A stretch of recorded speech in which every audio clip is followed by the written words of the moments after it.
Good morning. ആൽക്കെമിയുടെ learning പ്ലാറ്റ്ഫോമിലേക്ക് എല്ലാവർക്കും സ്വാഗതം.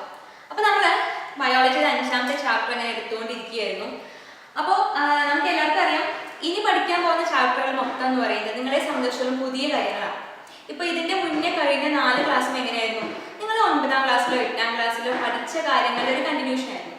പക്ഷെ ഇനി മുതൽ അങ്ങോട്ട് അങ്ങനെയല്ല, ഇച്ചിരി ഡിഫറെൻ്റ് ആയിട്ടുള്ള ഭാഗങ്ങളാണ് പറയാൻ പോകുന്നത് മൊത്തം.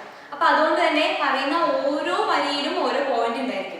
അപ്പോൾ വളരെ ശ്രദ്ധിച്ച് മനസ്സിലാക്കി കേട്ടിരിക്കാം. അപ്പോൾ നമ്മൾ കഴിഞ്ഞ ക്ലാസ്സിൽ എന്താ പറഞ്ഞത്?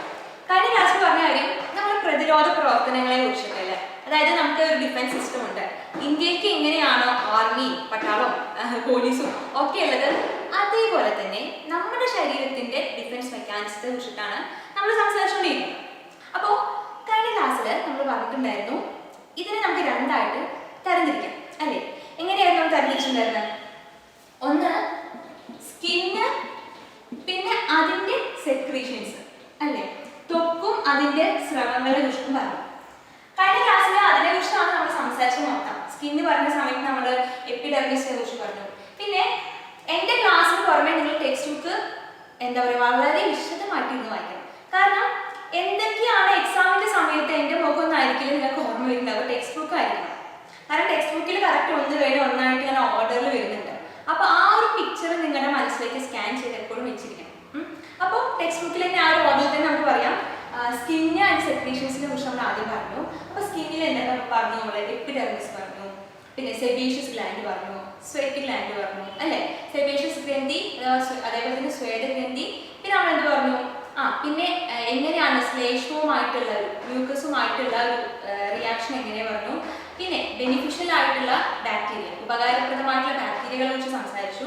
അതിനുശേഷം നമ്മൾ എന്ത് പറഞ്ഞു? സെക്രീഷൻസ് അല്ലെങ്കിൽ സ്രവങ്ങളെ കുറിച്ച് പറഞ്ഞു.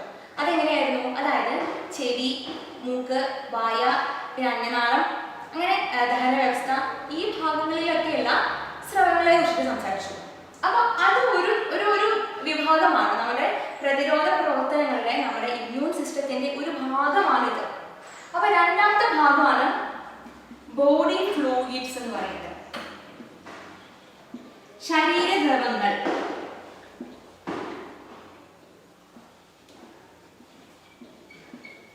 Body fluids. അപ്പോൾ ഈ പറയുന്ന ബോഡി ഫ്ലൂയിഡ്സിൽ ആരൊക്കെ വരുന്നുണ്ട്? നമ്മുടെ ബ്ലഡ് വരുന്നുണ്ട്, അതേപോലെ തന്നെ ലിംഫ് വരുന്നുണ്ട്. ഓക്കെ, ബ്ലഡ് വരുന്നുണ്ട്, ലിംഫ് വരുന്നുണ്ട്. അപ്പോൾ കഴിഞ്ഞ ക്ലാസ്സിൽ നമ്മൾ ഈ കാര്യങ്ങൾ പറഞ്ഞു. അപ്പോൾ നമുക്ക് ഇനി എന്ത് പറയാം? ഈ ബോഡി ഫ്ലൂയിഡ്സ് ആയിട്ടുള്ള ബ്ലഡിനെ കുറിച്ചിട്ടും ലിംഫിനെ കുറിച്ചിട്ടും പറയാം. അപ്പോൾ ഇനി ബ്ലഡ് ഫസ്റ്റ് നമുക്ക് എന്തിനെ കുറിച്ച് അറിയാം? ബ്ലഡിനെ കുറിച്ച് അറിയാം. അപ്പോൾ ബ്ലഡ് എന്ന് പറയുന്ന സമയം നമുക്കറിയാം, ഇപ്പൊ പറയുന്നത് മൊത്തം എങ്ങനെയാണ്? പൊതുവെ പ്രധാനമായിട്ട് നമ്മൾ സംസാരിക്കുന്ന എന്തിനെ കുറിച്ച് മാത്രമാണ്? പാത്തോജൻസ് നമ്മുടെ ശരീരത്തിലേക്ക് കടന്നു കഴിഞ്ഞാൽ നമുക്ക് അതിനെ എന്തൊക്കെ ചെയ്യാൻ പറ്റും? ഫസ്റ്റ് ഇപ്പോൾ സ്കിൻ എന്ത് ചെയ്തിട്ടുണ്ട്? കിടക്കാതിരിക്കാൻ മാക്സിമം ശ്രമിച്ചിട്ടുണ്ട്, പക്ഷെ പരാജയപ്പെട്ടു. നമ്മുടെ ശരീരത്തിൻ്റെ ഉള്ളിലേക്ക് കയറി. ഇപ്പോൾ കൊറോണ വൈറസും ഒക്കെ കയറിയില്ലേ, അതേപോലെ ധാരാളം വൈറസുകളും ബാക്ടീരിയകളൊക്കെ കയറി കഴിഞ്ഞു കഴിഞ്ഞാൽ പിന്നെ എന്താണ് നമ്മുടെ ശരീരത്തിന് ചെയ്യാൻ പറ്റുക? അതാർക്കാ പറ്റുക? ഈ പറയുന്ന ബ്ലഡിനും അതേപോലെ തന്നെ ലിംഫിനുമാണ് പിന്നെ ചെയ്യാൻ പറ്റിയത്. ബ്ലഡിനും ലിംഫിനും മാത്രമാണ്. അപ്പോൾ ഒരു രോഗാണു നമ്മുടെ ശരീരത്തിനുള്ളിലേക്ക് കടന്നു കഴിഞ്ഞാൽ എന്താ ചെയ്യണം? ഫസ്റ്റ് നമ്മൾ എന്ത് ചെയ്യണം? മാക്സിമം രോഗാണുക്കൾ പ്രവേശിക്കാതിരിക്കുന്നത് നമ്മൾ പ്രിവെന്റ് ചെയ്യണം. ഫസ്റ്റ് നമ്മൾ പ്രിവെന്റ് ചെയ്യണം. രോഗാണുക്കൾ നമ്മുടെ ശരീരത്തിനുള്ളിലേക്ക് കടക്കാതിരിക്കാനായിട്ട് നമ്മൾ ശ്രമിക്കണം. നമ്മളല്ല, ബ്ലഡ് ശ്രമിക്കണം. 2ാമത്തെ കാര്യം എന്ന് പറഞ്ഞു കഴിഞ്ഞാൽ, ഇപ്പോൾ ഒരു പാത്തോജൻ കയറി കഴിഞ്ഞു കഴിഞ്ഞാൽ തീർച്ചയായിട്ടും പാത്തോജൻസ് എന്തെങ്കിലുമൊക്കെ കെമിക്കൽസ് നമ്മുടെ ശരീരത്തിനുള്ളിലേക്ക് സെക്രീറ്റ് ചെയ്യും. എന്തെങ്കിലുമൊക്കെ രാസ വസ്തുക്കൾ നമ്മുടെ ശരീരത്തിനുള്ളിലേക്ക് എന്താ പറയുക, ഉൽപ്പാദിപ്പിക്കും. അപ്പോൾ അങ്ങനെ ഉൽപ്പാദിപ്പിക്കുന്ന വസ്തുക്കളെ നിർവീര്യമാക്കുക, ഡീടോക്സിഫൈ ചെയ്യും. അതാണ് 2ാമത് നമ്മൾ ചെയ്യേണ്ടത്. നമ്മുടെ ബ്ലഡ് ചെയ്യേണ്ട കാര്യം ഡീടോക്സിഫൈ ചെയ്യുക, ഡീടോക്സിഫിക്കേഷൻ ചെയ്യുക, നിർവീര്യമാക്കുക. അതായത് ഒരു പാത്തോജൻ നമ്മുടെ ശരീരത്തിന്റെ ഉള്ളിലേക്ക് കയറി കഴിഞ്ഞു കഴിഞ്ഞാൽ എന്ത് ചെയ്യണം? ആ പാത്തോജൻസ് നമ്മുടെ ശരീരത്തിലേക്ക് എന്തെങ്കിലും കെമിക്കൽസ് സെക്രീറ്റ് ചെയ്യുന്നുണ്ടായിരിക്കും. അപ്പൊ ആ കെമിക്കൽസിനെ, ആ രാസവസ്തുക്കളെ നിർവീര്യമാക്കുക എന്നല്ലാതെ പിന്നെ ചെയ്യാൻ പറ്റൊരു കാര്യം. ഓക്കെ, 3ാമത്തെ ഒരു കാര്യം എന്ന് വെച്ചാൽ, ഇപ്പൊ പാത്തോജൻ 1ഓ 2ഓ പാത്തോജൻസ് കയറി കഴിഞ്ഞിട്ട് അതിന്റെ മൾട്ടിപ്ലിക്കേഷൻ നമ്മൾ പ്രിവെന്റ് ചെയ്യണം. മൾട്ടിപ്ലിക്കേഷൻ പറഞ്ഞ സമയത്ത് അതായത് ഇപ്പോൾ ഒരു ബാക്ടീരിയ ശരീരത്തിനുള്ളിൽ കയറി കഴിഞ്ഞാൽ അത് നമുക്കറിയാം എങ്ങനെ ഒരു ബാക്ടീരിയ എങ്ങനെയാണ് അതിന്റെ ഒരു വിഭജനം അല്ലെ വിഭജിച്ച് വിഭജിച്ച് അത് കുറേ പെറ്റി വരും, മൾട്ടിപ്ലിക്കേഷൻ ഉണ്ടാവും. ഇങ്ങനെയാണ് അതിന്റെ ബാക്ടീരിയ പോലെയുള്ള സാധനങ്ങളൊക്കെ നമ്മുടെ ശരീരത്തിലേക്ക് കയറുന്നത്. ഇങ്ങനെയാണ് സംഭവിക്കുക. അപ്പൊ ഇങ്ങനെയുള്ള മൾട്ടിപ്ലിക്കേഷനെ പ്രിവെന്റ് ചെയ്യണം. അപ്പൊ ഇതൊക്കെയാണ് ബ്ലഡ് ചെയ്യേണ്ട കാര്യങ്ങൾ. അപ്പൊ നമ്മുടെ ശരീരത്തിനുള്ളിലേക്ക് ഇപ്പൊ സ്കിന്നിന്റെ സെക്രീഷൻസിനെയും ഒക്കെ ഭേദിച്ച് നമ്മുടെ ശരീരത്തിനുള്ളിലേക്ക് കയറി കഴിഞ്ഞാൽ പിന്നെ ബ്ലഡും ലിംഫുമാണ് പണിയെടുക്കേണ്ടത്. അപ്പൊ ബ്ലഡ് എന്തൊക്കെ ചെയ്യണം ചോദിച്ചു കഴിഞ്ഞാൽ, ഒന്ന് പ്രിവെന്റ് ചെയ്യുക, ഉള്ളിലേക്ക് ഇറക്കാതിരിക്കാനായിട്ട് പ്രിവെന്റ് ചെയ്യുക. പിന്നെ ഒന്ന് കയറി കഴിഞ്ഞാൽ അത് റിലീസ് ചെയ്യുന്ന കുറച്ച് കെമിക്കൽസ് ഉണ്ട്, അതിനെ ഡീടോക്സിഫൈ ചെയ്യാം. പിന്നെ ചെയ്യേണ്ടത് എന്താണെന്ന് വെച്ചാൽ മൾട്ടിപ്ലിക്കേഷനെ പ്രിവെന്റ് ചെയ്യാം. അതായത് ഒരു രോഗാണു കയറി കഴിഞ്ഞാൽ ആ രോഗാണു ഇപ്പൊ എന്ത് ചെയ്യും, പെറ്റി വരും. അപ്പൊ അങ്ങനെ പെറ്റി പെരുക എന്ന് പറയുന്ന അവസ്ഥ ഇല്ലാണ്ടായിരിക്കും. ഇത്തരം കാര്യങ്ങളാണ് ബ്ലഡ് ചെയ്യേണ്ടത്. ഓക്കെ, അപ്പോ ബ്ലഡ് എന്ന് പറഞ്ഞു. ബ്ലഡിൽ ആരാണ് ഇതൊക്കെ ചെയ്യുക? ബ്ലഡ് എന്ന് പറഞ്ഞു കഴിഞ്ഞാൽ ഒരു സൊല്യൂഷനാണ്. അപ്പൊ എങ്ങനെ ബ്ലഡിലെ ഏത് ഫാക്ടറാണ് ഈ പറഞ്ഞ കാര്യങ്ങളൊക്കെ ചെയ്യും? നമുക്കറിയാം, ബ്ലഡ് എന്ന് പറയുന്ന സമയത്ത് അതിനാരൊക്കെ വരുന്നുണ്ട്? ഒന്ന് RBC വരുന്നുണ്ട്. RBC അഥവാ റെഡ് ബ്ലഡ് സെൽസ് അഥവാ അരുണ രക്താണുക്കൾ. പിന്നെ രണ്ടാമത് പിന്നെ ആരാണ്? WBC അഥവാ വൈറ്റ് ബ്ലഡ് സെൽസ് അഥവാ ശ്വേത രക്താണുക്കൾ.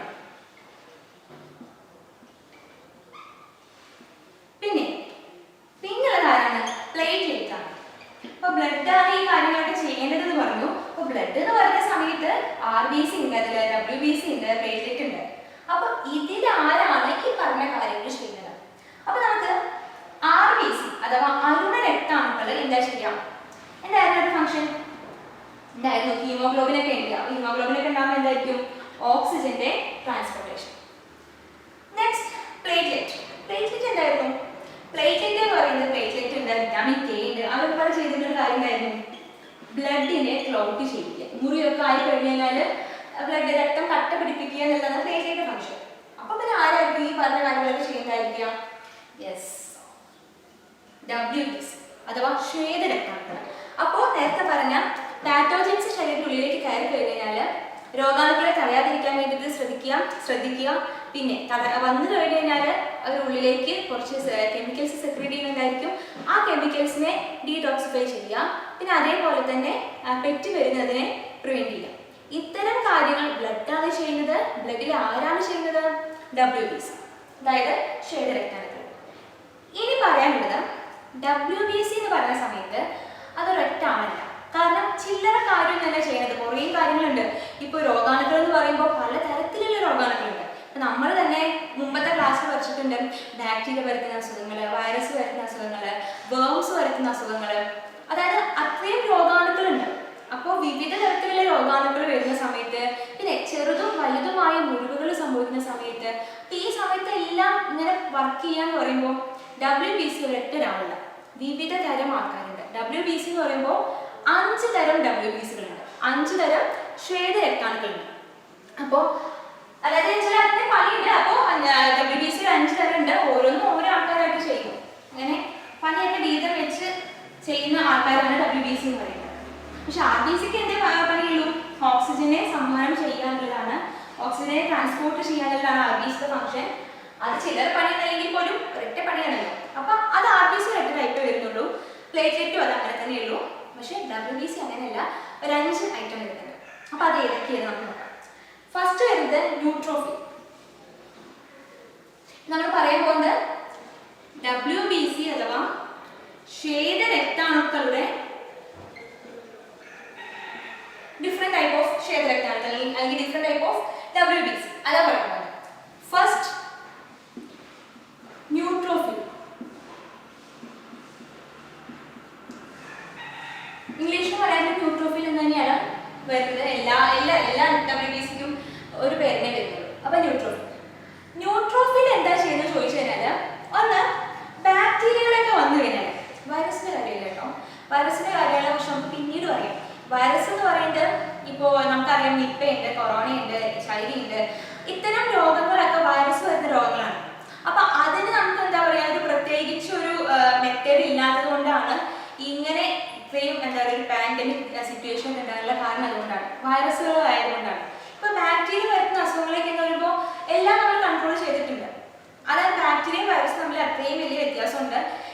കഴിഞ്ഞ ക്ലാസ്സിൽ ബാക്ടീരിയയുടെയും വൈറസിന്റെയും തമ്മിലുള്ള വ്യത്യാസങ്ങളെ കുറിച്ച് സംസാരിച്ചിട്ടുണ്ടായിരുന്നു. അപ്പോൾ അത് ഓർമ്മ കിട്ടുന്നില്ല എന്നുണ്ടെങ്കിൽ മുന്നത്തെ ക്ലാസ് ഒന്നുകൂടി പോയി കാണുക. ഓക്കെ, അപ്പോൾ ബാക്ടീരിയയുടെ ഉള്ളിൽ കടന്നു കഴിഞ്ഞാൽ, വൈറസ് അല്ല ബാക്ടീരിയകൾ, അപ്പോൾ ബാക്ടീരിയയുടെ ഉള്ളിൽ കടന്നു കഴിഞ്ഞാൽ എന്താ ചെയ്യുക വെച്ചാൽ, അങ്ങനെ ഇപ്പൊ ഒരു സ്കിന്നിലേക്ക് ഒരു ബാക്ടീരിയ കയറിയിരുന്നു. കാര്യം വന്നു കഴിഞ്ഞാൽ ന്യൂട്രോഫിൽ പോയിട്ട് എന്ത് ചെയ്യും? ഇതാണ് ന്യൂട്രോഫിൽ വിചാരിക്കാം, ഇതാ ന്യൂട്രോഫിൽ. അപ്പൊ ന്യൂട്രോഫിൽ ഇങ്ങനെ മൂവ് ചെയ്ത് തന്നെ അടുത്തേക്ക് പോയിട്ട് ഇങ്ങനെ വിഴുങ്ങി കളയും. ഓക്കെ, അപ്പൊ ന്യൂട്രോഫിലിന്റെ ഫംഗ്ഷൻ എന്ന് പറയുന്നത് ബാക്ടീരിയകളെ എൻഗൾഫ് ചെയ്യുക അല്ലെങ്കിൽ വിഴുങ്ങി നശിപ്പിക്കുക.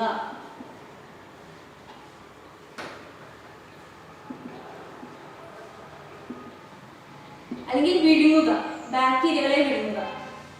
പിന്നെ അതേപോലെ തന്നെ വിഴുങ്ങി നശിപ്പിക്കുക എന്നാണ്.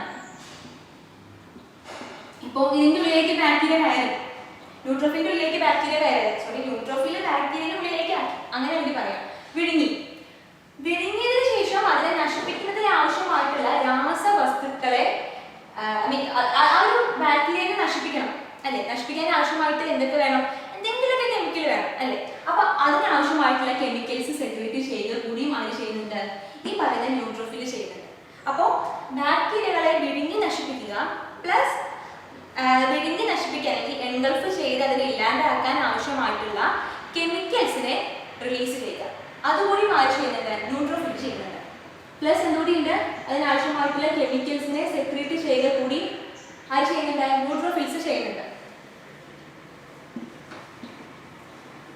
ഇനി പറയാറുള്ളത് സെക്കൻഡ് വൺ, ബേസോഫിൽ.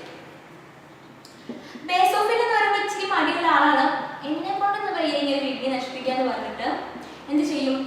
ബാക്കി 5 ഉണ്ടല്ലോ. അപ്പൊ ഈ ബേസോഫിൽ എന്ത് ചെയ്യും? ബാക്കിയുള്ള 4 WBCയോട് പോയിട്ടൊന്ന് പറയും, ഒരു ബാക്ടീരിയ വന്നിട്ടുണ്ട്, നീ എന്തെങ്കിലും പോയി ചെയ്യുന്നു പറയും. അതായത് ബാക്കിയുള്ള WBCകളെ എന്താ ചെയ്യുക? ഒന്ന് ഉത്തേജിപ്പിക്കുക, സ്റ്റിമുലേറ്റ് ചെയ്യുക. Stimulate other WBCs, ഉത്തേജിപ്പിക്കുക.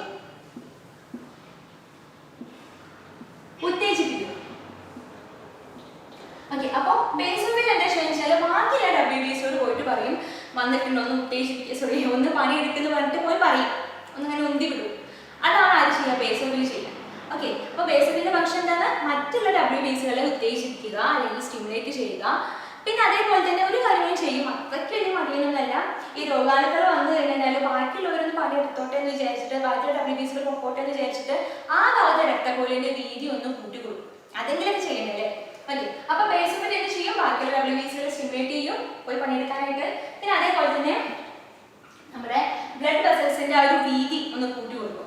ബ്ലഡ് വെസൽസിന്റെ ആ ഒരു എന്താ പറയാ സൈസ് ഒന്ന് കൂട്ടി കൊടുക്കും. ആ ഒരു പ്രത്യേക സമയത്തേക്ക് വേണ്ടി മാത്രം, കാര്യങ്ങളൊക്കെ സ്മൂത്ത് ആയിട്ട് നടക്കാനായിട്ട് വേണ്ടി മാത്രം. ഓക്കെ, അപ്പൊ ബേസിക്കലി ചെയ്യുന്ന കാര്യം ഇതാണ്. ഇനി മൂന്നാമത്തെ ആളെന്ന് പറയുന്നത് ന്യൂട്രോഫിൽ പറഞ്ഞു, ബേസോഫിൽ പറഞ്ഞു, ഈസിനോഫിൽ.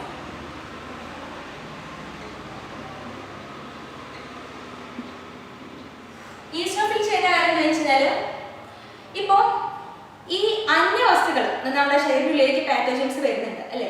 അപ്പൊ ആ പാത്തോജൻസിനെ നശിപ്പിക്കാൻ ആവശ്യമായിട്ടുള്ള കെമിക്കൽസ് സെക്രീറ്റ് ചെയ്യുക എന്നുള്ളതാണ് ഈസിനോഫിൽ ചെയ്യുന്ന കാര്യം.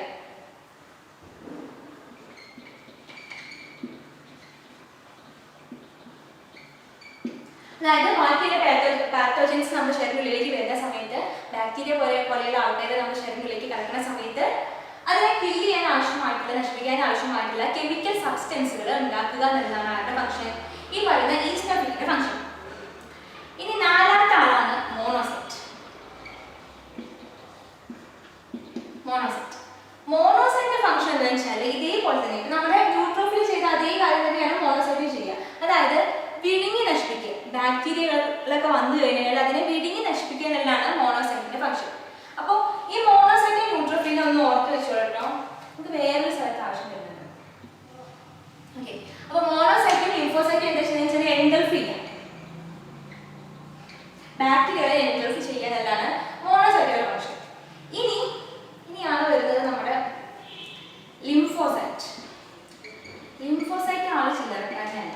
അയാളെ കുറിച്ചിട്ട് ഇച്ചിരി ഡീറ്റെയിൽ ആയിട്ട് നമുക്ക് വേറെ പഠിക്കാനുണ്ട്. അതായത് പ്രത്യേകം ഇപ്പോൾ നമ്മൾ നേരത്തെ പറഞ്ഞു ബാക്ടീരിയ മാത്രമല്ല, വൈറസിന് വരാം അല്ലെ, ഇരകൾക്ക് വരാം, ആർക്ക് വേണമെങ്കിലും വരാം നമ്മുടെ ശരീരത്തിനുള്ളിലേക്ക്. അപ്പൊ അങ്ങനെ പ്രത്യേകം പാത്തോജൻസിനെ വേർതിരിച്ചറിഞ്ഞ് പ്രവർത്തിക്കുക എന്നുള്ളതാണ് ലിംഫോസൈറ്റിന്റെ ജോലി എന്ന് പറയുന്നത്. അതായത് ഏത് രോഗാണുവാണോ അതിനനുസരിച്ചിട്ട് പ്രവർത്തിക്കാം. ഇപ്പോ ഈ പറഞ്ഞ ബാക്കിയുള്ളവരൊക്കെ എന്താ വെച്ചാൽ ആര് വന്നാലും ഇങ്ങനെ ചെയ്തു, ആര് വന്നാലും ഈ പണി ചെയ്യും. പക്ഷെ ലിംഫോസൈറ്റ് അങ്ങനെയല്ല. ലിംഫോസൈറ്റ് എന്ന് പറയുന്നത് സ്പെസിഫിക് ആണ്.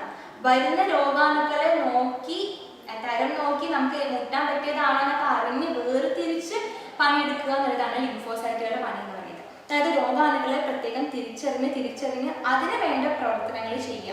അതാണ് ലിംഫോസൈറ്റുകൾ. ഓക്കെ, അപ്പൊ സ്പെസിഫിക് ആക്ഷൻ ആണ്. കറക്റ്റ് രോഗാണു ഏതാണ് തിരിച്ചറിഞ്ഞിട്ട് അതിനനുസരിച്ചിട്ടുള്ള നടപടികൾ കൈക്കൊള്ളുക എന്നുള്ളതാണ് ലിംഫോസൈറ്റുകളുടെ പരിപാടി. ഓക്കെ, അപ്പോൾ ഇതാണ് നമ്മുടെ WBC അഥവാ ശ്വേതരക്താണുക്കൾ. ഇത് മൊത്തം നിങ്ങൾ പഠിച്ചതിന് ശേഷം മാത്രം ഇപ്പോൾ വീഡിയോ പോസ് ചെയ്യുക, അതിനുശേഷം ഇത് പഠിക്കുക, അതിനുശേഷം ബാക്കി ഞാൻ പറയുന്ന കാര്യങ്ങൾ എന്താണെന്ന് വെച്ചാൽ അത് കേൾക്കുക. ഓക്കെ, കാരണം ഇത് പഠിക്കാൻ മുന്നോട്ട് പോയി കഴിഞ്ഞാൽ പണി കിട്ടും. അപ്പോൾ ഒന്നുകൂടി പറയാണ്, നമുക്കറിയാം ബ്ലഡിന്റെ ഫംഗ്ഷൻ എന്ന് പറയുന്നത് രോഗാണുക്കൾ വന്നു കഴിഞ്ഞാൽ അതിനെ തടയുക, പിന്നെ അവരുണ്ടാക്കുന്ന കെമിക്കൽസിനെ ഇല്ലാണ്ടാക്കുക, പിന്നെ അതേപോലെ തന്നെ മൾട്ടിപ്ലിക്കേഷൻ തടയുക എന്നുള്ളതാണ്. അപ്പൊ രക്തം എന്ന് പറയുമ്പോൾ അതിൽ WBC അഥവാ ശ്വേതരക്താണുക്കളാണ് ഈ കാര്യങ്ങളെല്ലാം ചെയ്യുന്നത്. അപ്പൊ ശ്വേതരക്താണുക്കൾ എന്ന് പറഞ്ഞ സമയത്ത് 5 ഐറ്റം വരുന്നുണ്ട്: ന്യൂട്രോഫില്, ബേസോഫില്, ഈസ്നോഫില്, മോണോസൈറ്റ്, ലിംഫോസൈറ്റ്. മലയാളത്തിലും ഇത് തന്നെയാണ് വാക്കുകൾ വരുന്നത്. അത് കാരണം ഞാൻ മലയാളത്തിൽ എഴുതിയില്ലാന്ന് എഴുതി. അപ്പോൾ ന്യൂട്രോഫിൽ എന്ന് പറയുന്ന സമയത്ത് ബാക്ടീരിയകളെ വിഴുങ്ങി നശിപ്പിക്കുക, പ്ലസ് വിഴുങ്ങി നശിപ്പിക്കുന്നതിന് ആവശ്യമായിട്ടുള്ള കെമിക്കൽസിനെ റിലീസ് ചെയ്യുക. ദെൻ ബേസോഫിൽ എന്ന് പറയുന്ന സമയത്ത് മതിയനാണ് ഞാൻ പറഞ്ഞു, ബാക്കിയുള്ള WBCകളൊന്നും ഉദ്ദേശിക്കുക. ഓക്കെ, ഈസ്നോഫിൽ എന്ന് പറയുന്ന സമയത്ത് ഇവരെ നമുക്ക് പുറത്തുനിന്ന് വരുന്ന ബാക്ടീരിയകളെയൊക്കെ നശിപ്പിക്കാൻ ആവശ്യമായിട്ടുള്ള കെമിക്കൽ സബ്സ്റ്റൻസുകൾ റിലീസ് ചെയ്യുക എന്നുള്ളതാണ് ഈസ്നോഫിലിന്റെ പ്രധാനമായിട്ടുള്ള പണി എന്ന് പറയുന്നത്. കെമിക്കൽസ് ഇങ്ങനെ റിലീസ് ചെയ്യുക, അതിനുവേണ്ടി സഹായിക്കും. മോണോസൈറ്റ് എന്ന് പറയുമ്പോൾ ന്യൂട്രോഫിൽ ചെയ്യുന്ന പോലെ തന്നെ എൻഗൾഫ് ചെയ്യുകയാണ് ചെയ്യുന്നത്. പിന്നെ ലിംഫോസൈറ്റ് എന്ന് പറയുമ്പോൾ മെയിൻ ആളാണ്. അങ്ങനെ എല്ലാവരും ഒരേപോലെ ഒന്നല്ല, ആളെ നോക്കി പണിയെടുക്കുന്ന ആളാണ് ലിംഫോസൈറ്റ് എന്ന് പറയുന്നത്. ഓക്കെ, അപ്പൊ ഇതാണ് WBCകളെ കുറിച്ച് പറയാനുള്ളത്. ഇനി നമുക്ക് പറയാനുള്ളത് വെച്ചാൽ വീങ്ങൽ പ്രതികരണം, ഇൻഫ്ലമേറ്ററി പ്രോസസ് എന്ന് പറഞ്ഞൊരു ഭാഗം വരുന്നുണ്ട്. അതായത് ഇപ്പോ നമുക്കൊക്കെ മുറിയായി കഴിഞ്ഞു കഴിഞ്ഞാൽ എന്താ പറയുക, ആ ഒരു ഭാഗം ചെറുതായിട്ട് പൊന്തി നിൽക്കില്ലേ, ഒന്ന് ചെറുതായിട്ട് പൊന്തി നിൽക്കില്ലേ, അതായത് ആ ഭാഗം എന്തായിട്ടുണ്ടായിരുന്നു, വീങ്ങിയിട്ടുണ്ടായിരിക്കും. അതെന്തുകൊണ്ടായിരിക്കും?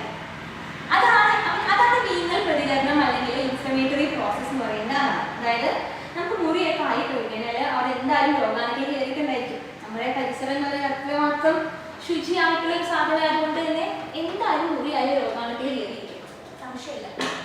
അപ്പോൾ നമ്മുടെ കയ്യിൽ മുറിയായി കഴിഞ്ഞ് കഴിഞ്ഞാൽ തീർച്ചയായിട്ടും കുറച്ച് ബ്ലഡ് വരും, അല്ല ബ്ലഡ് ഇങ്ങനെ ഒഴുകി വരും. എന്നിട്ട് ഈ ഒരു ഭാഗം ചെറുതായിട്ട് വീഴും, അല്ലെ, മുറിയുടെ ആ ഭാഗം ചെറുതായിട്ട് വീഴുകയും ചെയ്യും. ഇതാണ് പറയുന്ന വീങ്ങൽ പ്രതികരണം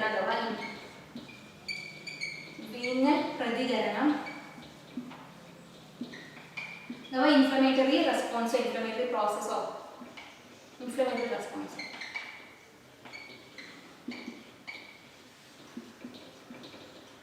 എന്ന് പറയുന്നത്.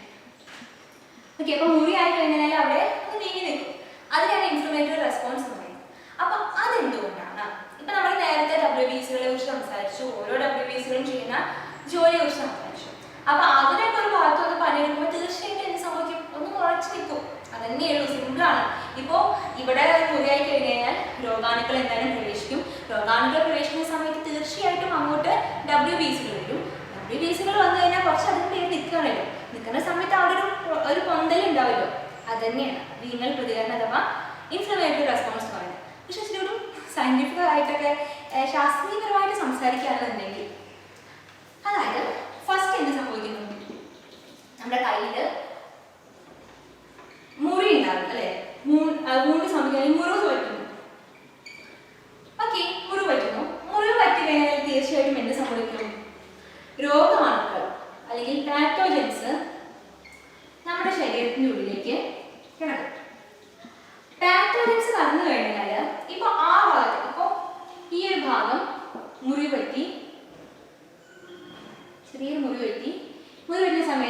രോഗാണുക്കൾ കടന്നു വന്നു. രോഗാണുക്കൾ വന്നു എന്ന് കണ്ട സമയത്ത് എന്ത് സംഭവിക്കും? ഈ ഭാഗത്തുള്ള പോഷങ്ങൾ സെൽസ് ഉണ്ടായിരിക്കും അല്ലെ, ധാരാളം പോഷകങ്ങൾ ഉണ്ടായിരിക്കും. അപ്പൊ അവരൊക്കെ ചെറിയൊരു കെമിക്കൽ സബ്സ്റ്റൻസ് റിലീസ് ചെയ്യും. ഓക്കെ, കെമിക്കൽ സബ്സ്റ്റൻസ് റിലീസ് ചെയ്യും. കെമിക്കൽ സബ്സ്റ്റൻസ് റിലീസ് ചെയ്യുന്ന ഫലമായിട്ട് നമുക്കറിയാം ഏതൊരു ഭാഗത്തും ബ്ലഡ് വെസൽസ് ഉണ്ടായിരിക്കും. അപ്പൊ കെമിക്കൽ സബ്സ്റ്റൻസ് റിലീസ് ചെയ്യുന്നതിന്റെ ഫലമായിട്ട് ആ ഭാഗത്തുള്ള ഈ രക്തക്കൊഴലുകളുടെ വീതി ഉണ്ടല്ലോ, ഈ രക്തക്കൊഴലുകളുടെ വീതി ഒന്ന് കൂടും, ഒന്ന് വീതി കൂടും. അപ്പൊ നമുക്കറിയാം ചെറിയ ഹോൾസ് ഉണ്ടായിരിക്കും, സുഷിരങ്ങൾ ഉണ്ടായിരിക്കും അല്ലെ. അപ്പൊ ഇതിങ്ങനെ വലിപ്പം വയ്ക്കുന്നതിന്റെ ഫലമായിട്ട് ഈ ഹോൾസ് ചെറുതായിട്ടൊന്ന് വലിപ്പം വയ്ക്കും. ചെറിയ സുഷിരായിരിക്കും, പക്ഷെ വലുതാവുന്നതിനനുസരിച്ച് ആ ഒരു ഓട്ടം വലുതായി വരും അല്ലെ, ഹോൾ ഇങ്ങനെ വലുതായി വരും. അപ്പൊ എന്ത് സംഭവിച്ചപ്പോ പറഞ്ഞു കെമിക്കൽസ്, അതായത് നമ്മുടെ ഈ കോശങ്ങളിൽ കുറച്ച് കെമിക്കൽസ് റിലീസ് ചെയ്യുന്നു. അതിന്റെ ഫലമായിട്ട് ആ പ്രദേശത്തിൽ ആ ഒരു ഭാഗത്തുള്ള രക്തക്കൊഴലുകളുടെ വീതി കൂടുന്നു. അതിന്റെ ഫലമായിട്ട് ആ ഭാഗത്തേക്ക് ധാരാളം WBCകൾ ഒഴുകി വരും. കാരണം വെച്ചാൽ ഒരു കുഞ്ഞി പൈപ്പിലൂടെ രക്തം ഒഴുകുമ്പോൾ അതിനൊരു ക്രമമുണ്ട്, കുറച്ചായിട്ട് വരും. പക്ഷെ ആ പൈപ്പിന്റെ വീതി അങ്ങ് കൂട്ടുകയും എന്ത് സംഭവിക്കും? ഒരൊറ്റ വരവായിരിക്കും അല്ലെ. അതേപോലെ തന്നെ മുറിവ് പറ്റിക്കഴിഞ്ഞു കഴിഞ്ഞാൽ ആ ഭാഗത്തുള്ള കോശങ്ങള് ചെറിയ കെമിക്കൽസ് റിലീസ് ചെയ്യും. അതിന്റെ ഫലമായിട്ട് ആ ഭാഗത്ത് വീതി കൂടും, രക്തക്കൊഴലൊന്ന് വണ്ണം വെക്കും. ഓക്കെ, അപ്പൊ എന്ത് സംഭവിക്കും? ഒറ്റയടിക്കങ്ങ് വരും. ആ ഇച്ചിരി ദൂരെ നിന്നായിരുന്ന WBC ഒറ്റയടിക്കങ്ങ് ഒഴുകി വരും. ഓക്കെ, WBC ഒഴുകി വരും. പിന്നെ ഞാൻ പറഞ്ഞു ഒരു രക്തക്കൊഴലിന് ഒരു വണ്ണം വെച്ചിട്ടുണ്ടായിരിക്കും. വണ്ണം വെക്കുന്നതിന്റെ ഫലമായിട്ട് ചെറിയ ഹോൾസ് ഒക്കെ ഇച്ചിരി വലുതായിട്ടുണ്ടായിരിക്കും. ഇവിടെ ഉണ്ടായിരുന്ന ഹോൾസ് ഒക്കെ വലുതാവില്ലേ ചെയ്യും. അപ്പൊ എന്തായാലും ഹോൾസ് കൂടി വലിപ്പം വയ്ക്കും. അപ്പൊ അതിന്റെ ഫലമായിട്ട് ഈ ഹോൾസിലൂടെ എന്ത് സംഭവിക്കും? ഈ WBC പുറത്തേക്ക് ചെല്ലും. WBC പുറത്തേക്ക് ചെല്ലും. എന്നിട്ട് ഈ WBC എന്ത് വെച്ചാൽ ഈ രോഗാണുക്കളെ എല്ലാം വിഴുങ്ങി നശിപ്പിക്കും. ഓക്കെ, അപ്പൊ ഈ ഒരു ഭാഗത്ത് രക്തക്കൊഴല് വലിപ്പം വെച്ചു, വണ്ണം വെച്ചു, ആ ഭാഗത്തേക്ക് ധാരാളം WBCകൾ വന്നു. അങ്ങനെയൊക്കെ ആ സമയത്ത് തീർച്ചയായിട്ടും എന്ത് സംഭവിക്കും? ആ ഭാഗത്തെ സ്കിന്നിൽ ഒന്ന് പൊണ്ടി നിൽക്കും, സ്വാഭാവികമല്ലേ. അതാണ് വീങ്ങൾ പ്രതികരണം എന്ന് പറയുന്നത്. ഓക്കെ, അപ്പോ മുറിവ് പറ്റി രോഗാണുക്കൾ വരുന്നു. പിന്നെ എന്ത് സംഭവിക്കുന്നു? നമ്മുടെ ശരീരത്തിൽ കുറച്ച് നമ്മുടെ ബോഡി, നമ്മുടെ സെൽസ് കുറച്ച് കെമിക്കൽസ് റിലീസ് ചെയ്യുന്നു. അതിന്റെ ഫലമായിട്ട് ബ്ലഡ് വെസൽസിന്റെ ആ ഒരു സൈസ് ഇൻക്രീസ് ചെയ്യുന്നു. അതിന്റെ ഫലമായിട്ട് ആ ഭാഗത്തേക്ക് ധാരാളം WBCകൾ വരുന്നു. WBCകളുടെ എണ്ണം കൂടുന്നു. പിന്നെ ഈ WBCകൾ ആ ഹോൾസിലൂടെ പുറത്തേക്ക് ചെന്നിട്ട് പറയുന്ന ബാക്ടീരിയകളെ എൻഗൾഫ് ചെയ്ത് കില്ല് ചെയ്യും. അപ്പൊ ഇത്രയും പ്രവർത്തനങ്ങൾ ഒരു സ്കിന്നിന്റെ അടിയിൽ നടക്കുമ്പോൾ തീർച്ചയായിട്ടും ഒന്ന് പൊന്തി നിൽക്കുന്നത് സ്വാഭാവികമല്ല. അത്രേ ഉള്ളൂ വീങ്ങൽ പ്രതികരണം അഥവാ ഇൻഫ്ലമേറ്ററി റെസ്പോൺസ് എന്ന് പറയുന്നത്. ഓക്കെ, ശരി. ഇപ്പൊ നമ്മള് ഇന്ന് എന്തൊക്കെ പഠിച്ചു? അതായത് WBCകളെ കുറിച്ച് പറഞ്ഞു, ഡിഫറെന്റ് ടൈപ്പ് ഓഫ് WBCകൾ അവർ ചെയ്യുന്നതിന്റെ കാര്യങ്ങൾ പറഞ്ഞു. പിന്നെ നമ്മൾ പറഞ്ഞതായിരുന്നു വീങ്ങൽ പ്രതികരണം അല്ലെങ്കിൽ ഇൻഫ്ലമേറ്ററി റെസ്പോൺസ് പറഞ്ഞു. ഇനി നമുക്ക് പറയാനുള്ളത് ഫാഗോസൈറ്റോസിസ്.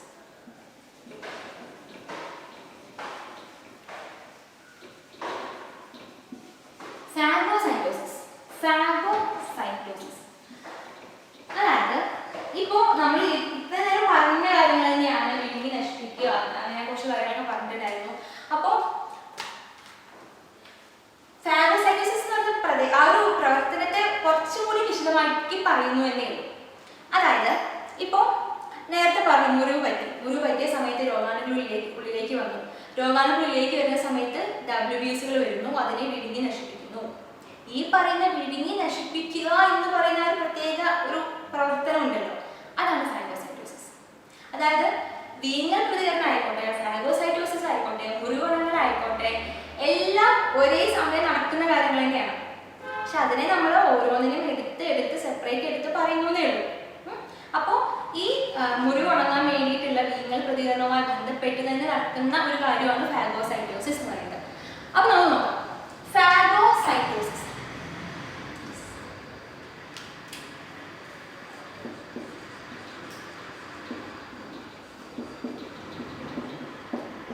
അതിന് ഫാഗോ എന്ന് പറയുന്ന വാക്കിന്റെ അർത്ഥം വിഴുങ്ങുക എന്നാണ്. എൻഗൾഫ് ചെയ്യുക.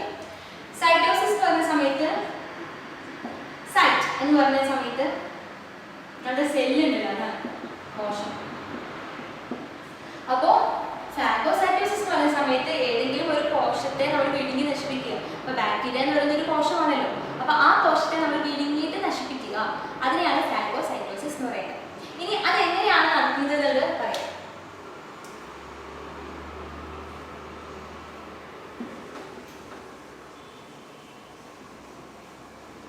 പിന്നെ നമ്മുടെ ന്യൂട്രോഫിൽ ആയിക്കോട്ടെ, ന്യൂട്രോഫിൽ ഫാഗോസൈറ്റോസിസ് ചെയ്യുന്നുണ്ടല്ലോ, ന്യൂട്രോഫിൽ ചെയ്യുന്നുണ്ട്, മോണോസൈറ്റ് ചെയ്യുന്നുണ്ട് അല്ലേ. ഓക്കെ, മോണോസൈറ്റ് ന്യൂട്രോഫിലോ ഏതായാലും അതിലേതെങ്കിലും ഒരു WBC ഉണ്ടോ? ആ WBCയിലേക്ക് ഒരു പാത്തോജൻ ഉണ്ട്.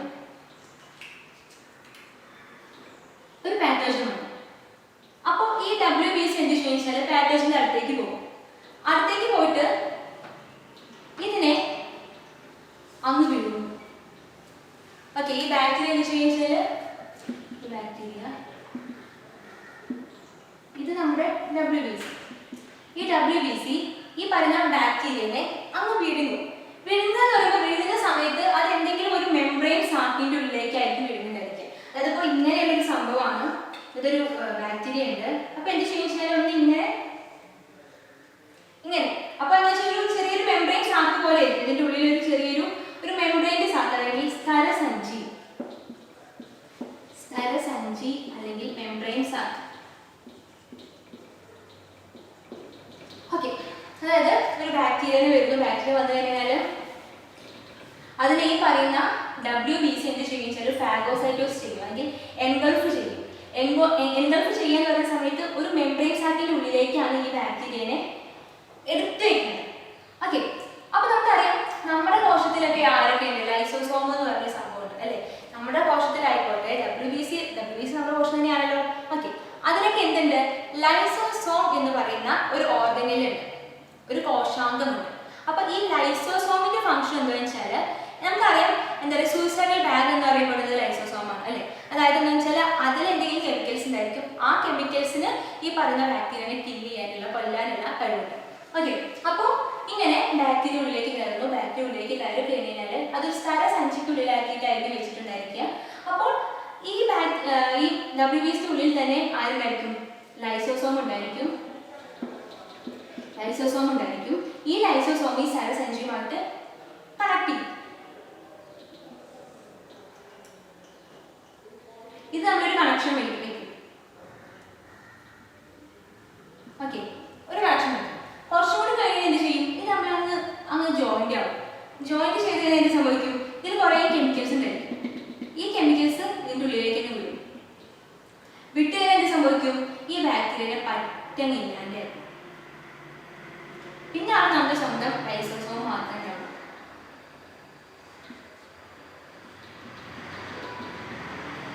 ഞാൻ എല്ലാം കറക്റ്റ് പിക്ചറാണ് വരച്ചത്. ഡിഫറെന്റ് പിക്ചർ വരയ്ക്കുമ്പോൾ കുറേ സമയം പോകരുത്. അപ്പൊ അതുകൊണ്ട് ഒരു WBC തന്നെയാണ് എല്ലാം വരച്ചത്. അപ്പൊ സിമ്പിൾ ആണ് ഒരു WBC. ആ WBC എന്ന് പറയുമ്പോൾ ഒരു ബാക്ടീരിയയുടെ ഉള്ളിലേക്ക് ആക്കുന്നു. ഉള്ളിലേക്ക് ആക്കുക എന്ന് പറയുമ്പോൾ ഒരു പ്രത്യേക സ്ഥലസഞ്ചി അല്ലെങ്കിൽ മെംബ്രെയിൻ സാക്കിന്റെ ഉള്ളിൽ ആ ഒരു രീതിയിലായിരിക്കും WBC ഉള്ളിൽ ഇത് ഇരിക്കുന്നുണ്ടായിരിക്കാം. ഇപ്പോൾ WBC ഉള്ളിൽ തന്നെ ഒരു മെംബ്രെയിൻ സാക്ക് അഥവാ സ്ഥലസഞ്ചിയുടെ ഉള്ളിലാണ് ഈ പറയുന്ന ബാക്ടീരിയ ഇരിക്കുന്നത്. ഓക്കെ, അപ്പൊ എന്ത് സംഭവിക്കുന്നത്, ഈ WBC ഉള്ളിൽ തന്നെ ലൈസോസോം എന്ന് പറയുന്ന ഒരു കോശാംഗമുണ്ട്. ഈ ലൈസോസോം ഇതിന്റെ അടുത്തേക്ക് ചെല്ലുകയും ഇത് ഈ ഒരു സ്ഥലസഞ്ചിയുടെ ഉള്ളിലേക്ക് അല്ലെങ്കിൽ മെംബ്രെയിൻ സാക്കിന്റെ ഉള്ളിലേക്ക് കുറച്ച് കെമിക്കൽസ് ഇങ്ങനെ സെക്രേറ്റ് ചെയ്ത് വിടുകയും ചെയ്തു. ഓക്കെ, ആ കെമിക്കൽസ് ഈ പറയുന്ന ബാക്ടീരിയനെ നശിപ്പിക്കുന്നു. പിന്നെ അവസാനം എന്താ, ലൈസോസോം മാത്രമായിട്ടാണ്. ഇങ്ങനെയാണ് ഈ ഒരു പ്രോസസ്സിനെയാണ് എന്ത് പറയുന്നത്, ഫാഗോസൈറ്റോസിസ് എന്ന് പറയുന്നത്. ഞാൻ പിക്ചർ പറഞ്ഞിട്ടുള്ളതല്ലോ, ഇതിനെയാണ് നമ്മൾ ഫാഗോസൈറ്റോസിസ് എന്ന് പറയുന്നത്. ഓക്കെ, അപ്പൊ നമ്മളിപ്പോ ഇത്ര നേരം സംസാരിച്ചുകൊണ്ടിരുന്നത് എന്തായിരുന്നു, അതായത് ഇപ്പോൾ ബ്ലഡിലെ WBCകളെ കുറിച്ച് പറഞ്ഞു, പിന്നെ WBCകളെ ഡിഫറെന്റ് WBCകളെ കുറിച്ച് പറഞ്ഞു, അവരുടെ ഓരോ ഫംഗ്ഷൻസിനെ കുറിച്ചിട്ട് പറഞ്ഞു. പിന്നെ നമ്മൾ എങ്ങനെയാണ് എന്താ പറയുക വീങ്ങൽ പ്രതികരണത്തെ കുറിച്ച് പറഞ്ഞു. പിന്നെ വീങ്ങൽ പ്രതികരണവുമായി ബന്ധപ്പെട്ടിട്ടുള്ള സൈറ്റോസിസിനെ കുറിച്ച് പറഞ്ഞു. അപ്പോൾ ഇതെല്ലാം കൂടി ചേർന്നതാണ് ഒരു പ്രതിരോധ പ്രവർത്തനം എന്ന് പറയുന്നത്. ഒന്നും നമുക്ക് വെവ്വേറെ പറയാനായിട്ട് പറ്റില്ല, എല്ലാം കൂടി ഒരുമിച്ച് നടക്കുമ്പോഴാണ് പ്രതിരോധ പ്രവർത്തനങ്ങളൊക്കെ പൂർണ്ണമാകുന്നത്. അപ്പൊ നമുക്ക് ഇനി ഇതിനെ കുറിച്ച് പറയാനുണ്ട്, രക്തം കട്ടുപിടിക്കാനുള്ള പറയാനുണ്ട്, പിന്നെ മുറിവ് ഉണങ്ങുന്നതിനെ കുറിച്ച് പറയാനുണ്ട്, പനിയെ കുറിച്ച് പറയാനുണ്ട്. ഇതെല്ലാം ഒരേ സമയം നടക്കുന്ന പരസ്പരം കണക്റ്റഡ് ആയിട്ടുള്ള കാര്യങ്ങളാണ്. അപ്പോൾ അത് നമുക്ക് നെക്സ്റ്റ് ക്ലാസ്സിൽ ഡിസ്കസ്